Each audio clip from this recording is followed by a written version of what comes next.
Hi everyone, my name is Jenny Baker and I am a business strategy coach. I've been helping businesses succeed for over 20 years. I help motivated Christian women to build, launch, and grow their dream businesses in the most efficient and profitable way possible. So thanks for joining me on this training of the EOS system. EOS stands for Entrepreneurial Operating System. So the EOS system is actually an annual plan that you and your team or your family can use to track and plan your goals for the next year. It encompasses action items that you need to implement in order for you to achieve those goals in the next 12 years. So you can start this at any time, so it doesn't have to be January 1st. So let's get started. Here's the first sheet. I'm just going to be going through the first and the second sheet here in this training today. So first sheet, we're going to talk about the core values section. So core values, I want you to think about what others see in you. So think about this. Truly, what do you want others to see in you or your business or your ministry? So some examples would be service to others, growing in your faith, integrity, or dedicated to a cause. So think about what your clients are going to see and feel about you and your business that represent your core strengths. So establishing these core values actually makes it a lot easier to make decisions in your personal life or business life. So if I were to have to make a decision, if it doesn't align with my core values, then I know that it is not right for me or my business. So this is important as well in mapping out the business in the hiring process and creating your team. So who you align with in life or on your team should have the same core values as you. So for instance, in my business, I want to make sure that I'm aligned with each and every team member that I bring on staff or that I use as independent contractors, because we just work a lot easier and a lot more efficient together when that happens. So next section we're going to talk about is the core focus. So what I want you to do is I want you to get really clear on what your product is, and who your clients are and how you're going to serve them. So by getting clear, you know exactly what it will take to help those clients that you want to help. So it'll also help you differentiate between the clients you want to take and the clients you do not want to take. So that'll help you avoid distractions. And those distractions on those clients that you take that are not in alignment with your core focus and your core values actually bring you farther away from the purpose of your business and what you're good at. So we want to avoid those. So one example in real life would be one of my clients who is a web strategist. She quickly realized that as she was doing side jobs in graphic design work, that she became irritated and frustrated and just did not feel right inside because she didn't align with her purpose. That wasn't her passion. It wasn't even a really big talent of hers. It was something she was just doing to be kind and nice for one of her clients. And she said, never again. So it wasn't her passion. It wasn't her focus. So I'm just reminding you to stay focused on your niche. Also, it makes it easier for others to refer clients to you when they know exactly what you do, right? So 10-year target, we're moving right along here. So 10-year target. Now this is kind of a small space, but you're going to be able to fit it in, trust me. So this may look like a big stretch, but let's be honest. 10 years will be here faster than we think. So if you don't have a target, we don't know what to aim for, right? So then we're all over the board, and then 10 years comes and we always say, I wish I would have done X, Y, and Z. So this is why it's so important to write this 10-year target and to map it out. So I want you to really take some time and get in touch with what you really want life to look like in 10 years. So what do you really want your business to look like in 10 years? Like, how do you want to feel inside in 10 years? Where do you want to live? Who are the people that you hang around? What do you do for fun? What do you do for work? How do you give back and serve? What does your social life look like? Are you golfing more? Are you leading more global missions teams? Are you feeling stronger and healthier than ever? I don't know. This is up to you. This is all about you and what you desire for your life. So it definitely deserves some serious thought. So moving on to our next step, marketing strategy right here. This is a big section, and I'm going to subdivide it out by all of these little subcategories here. They're all very, very power packed. So first we're going to start off with the top one, and that is target market, the list. So who are your clients? Who are the people that you want to serve? And who is the group of people that you want to help with? Whose problem do you want to solve? Whose pain point do you want to solve? That's your target market on who you're going to put in that area, whether it be business, ministry, or personal life.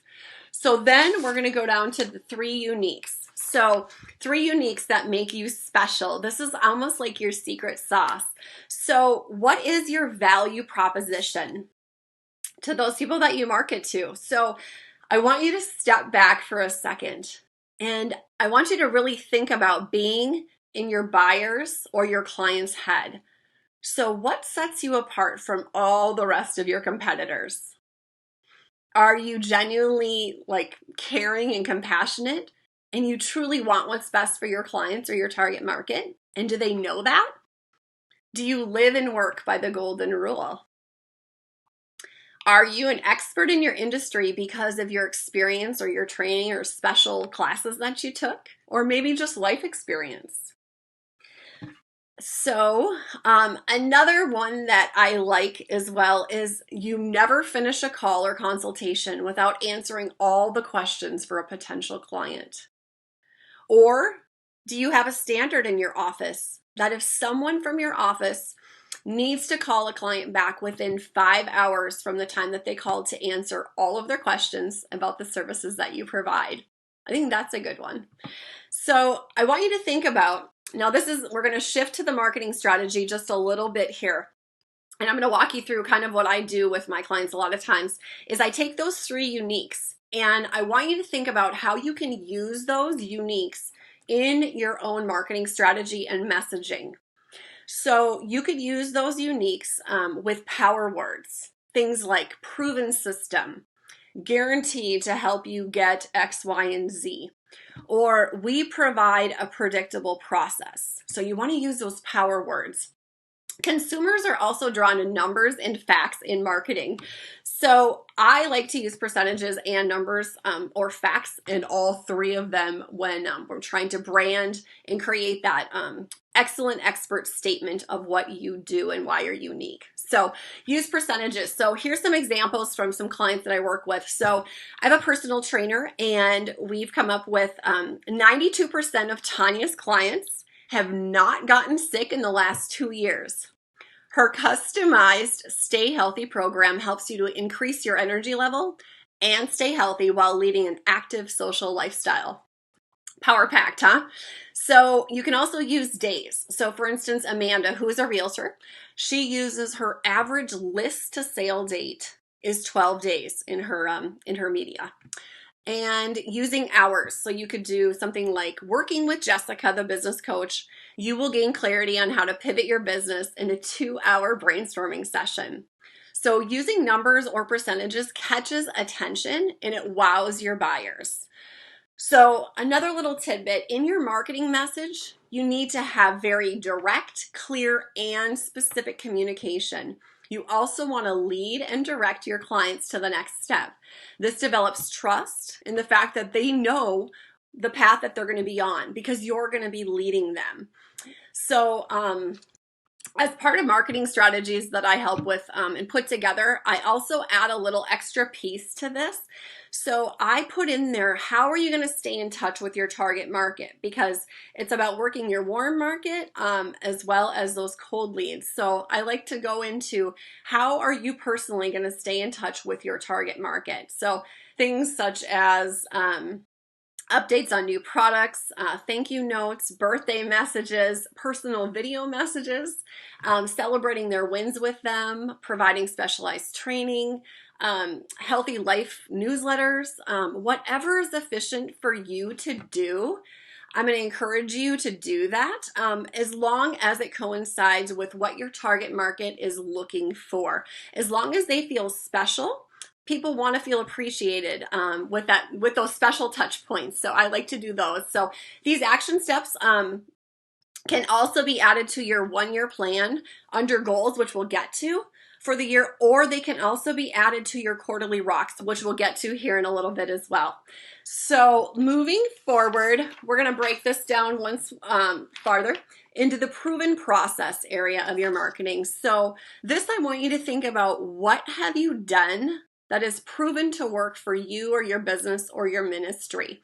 So I want you to track your numbers to find what works and obviously what doesn't work. So you can do things as easy as use a spreadsheet calendar of social media posts, track your likes and comments, track your views on YouTube or your videos that people watch. You can also track how many people open specific emails, in your email drip campaign.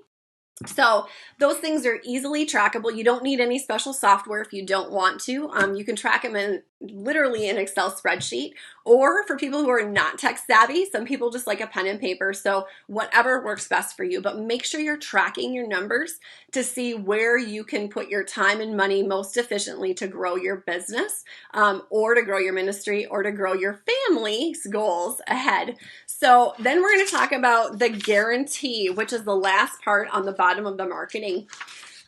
So this is figuring out what actually works for you. So after we've tracked those numbers, and the progress, of a project, we can do it that way for a while, then you're going to want to write down what works in the past. We want to write down what works for you or what you have found that works in the past. So let's say you've been in business for a couple of years. You can look back and think, okay, we did this and it really, really brought in a lot of clientele in our brick and mortar store.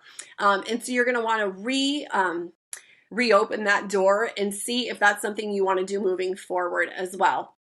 So here's a good one. So let's say your goal is about getting in shape. So here's the guarantee. So a guarantee for what works would be you get up early, work out every day, along with doing meal planning every Sunday.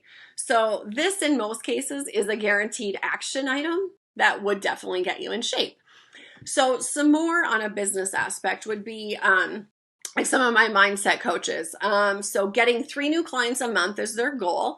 So they need to do a live webinar every week with a Q&A session. The Q&A session is what kind of took them over the hump there with their bringing more clientele. So, and then I also have a tour guide company in Sedona, Arizona. And for them to maintain their business profits through the year, they like to do continuing networking, because this is a guarantee now. So if they do continued networking with large groups all over the US and they run new specials in their email campaign quarterly, they will continue to expand, as well as creating new experiences for their clients to then increase repeat business. So alrighty, so then let's move on to the 3-year picture. So excuse me. So obviously on the top, we're going to want to put future date. So you're going to want to put whatever the date is, 3 years from now, or when you're going to get started.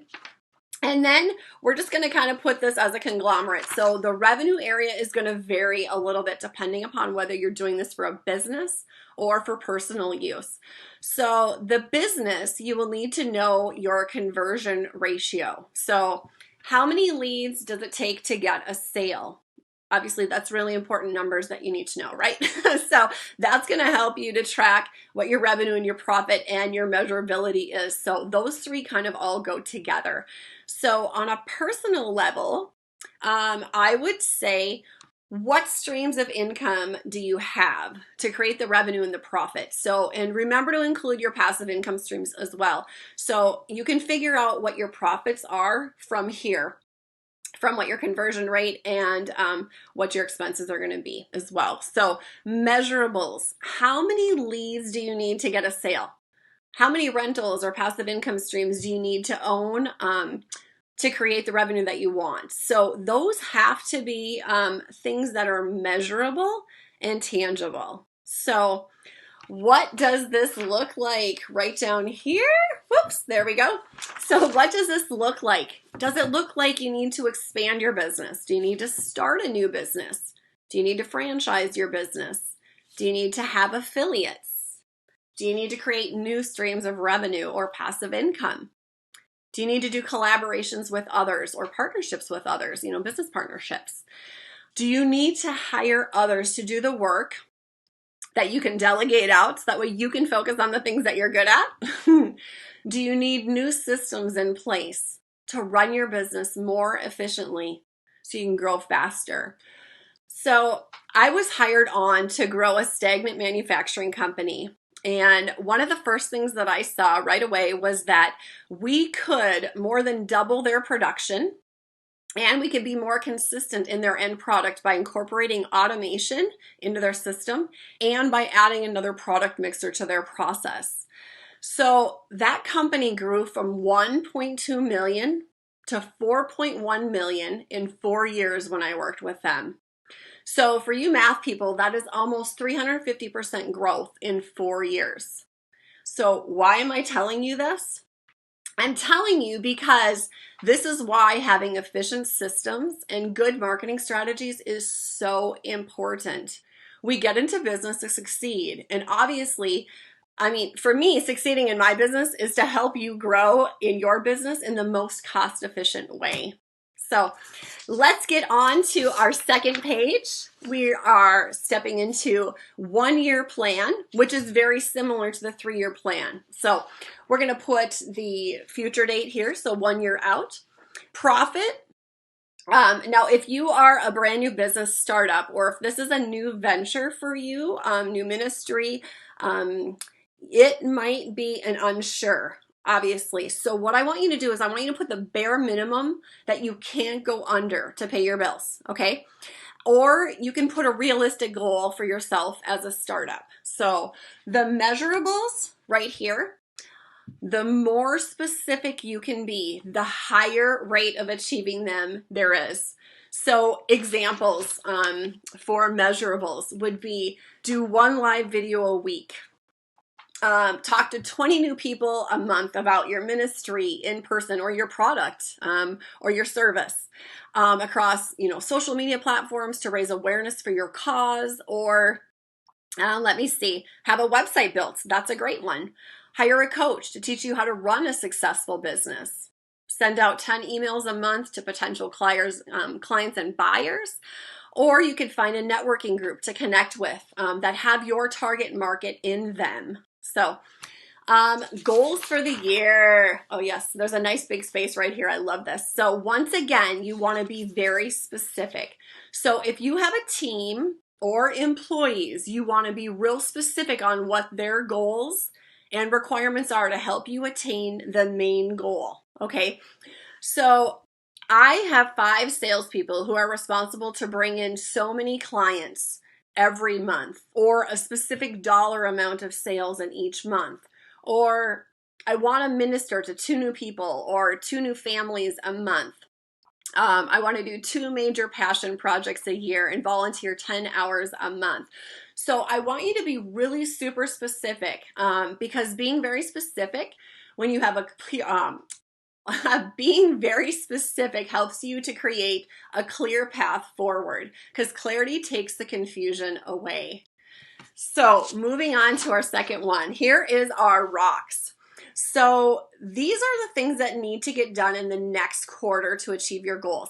And so sometimes if it's a mental thing for you, you can write quarterly right here if you want, if that's going to help you remember what rocks means. Some of my clients do that, so that I do it personally too.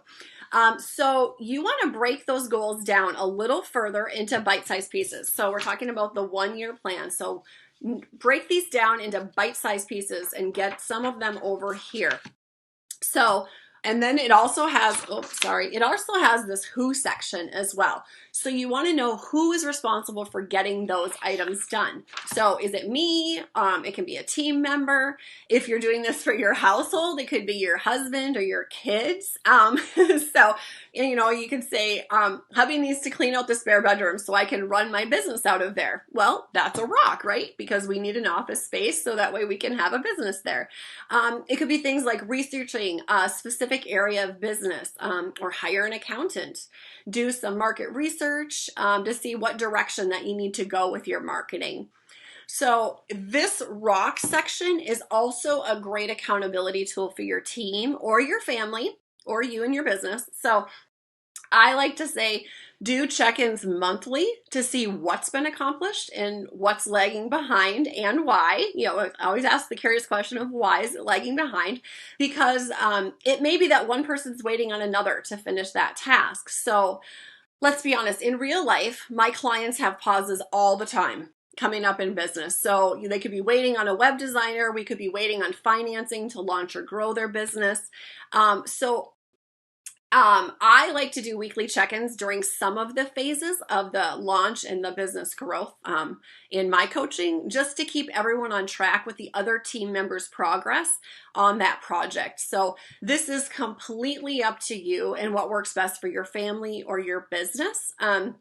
For example, I had a client and she couldn't launch her social media marketing campaign, obviously, until her email funnel was built and tested. So let's be honest, life happens to all of us. So we need to be patient and have grace, but we can also have accountability and expectations so that everyone knows the goal and we can work collaboratively towards that as a team. So our next section is on issues, and this is a big one. It's got a long list, and sometimes mine are on the back of the page as well, so I'll let you know that that is not abnormal. So this is an interesting one, like I said. So I want you to take a while to compile this list. It actually might take you over the course of a week to compile this. So I want you to dive deep into what the issues are and keep a list like I do on my phone app, just because I can grab it and punch it in. If something comes up as I'm thinking, as I'm walking, as I'm driving, grocery store, something will come up and there's an issue like, oh, I totally forgot that. And so I can put it on there and come back home and put it on my issues list. So just an FYI. So example, things that you could put on the list would be like find an office to work out of, get quotes on new product packaging, things like that. Gather information from employees on team building ideas. Go after a new, bigger retail customer to sell your products to. That's always fun and exciting. So when you have a list compiled on here, what I want you to do is prioritize them. And I circle the ones that are the top priority, or some people highlight them, whatever works best for you. So then what I do is we move those from this area over into the rock area. So we move those over into the rocks for the quarter to get them taken care of and off the list. So don't forget that you can possibly delegate them and put whoever's responsible for them, whether it's you, could be a family member, could be a team member. So every quarter, you're going to want to move your top priorities over here, your top issues. You're going to want to move some of them over to rocks to get rid of them and get that flow pattern going and get the business moving and get you out of issues and get to resolution. So, and last but not least, one of my favorite parts is the importance to remember to celebrate along the way. So many people forget to celebrate their hard work and effort. So I'm here to tell you and give you permission to celebrate the journey. Celebrate your wins, celebrate your successes, even if they're little, celebrate them, because it will keep the momentum moving forward. So I wish you the best of luck in your journey to success in your goals. And have a great day, everyone. Thanks for watching.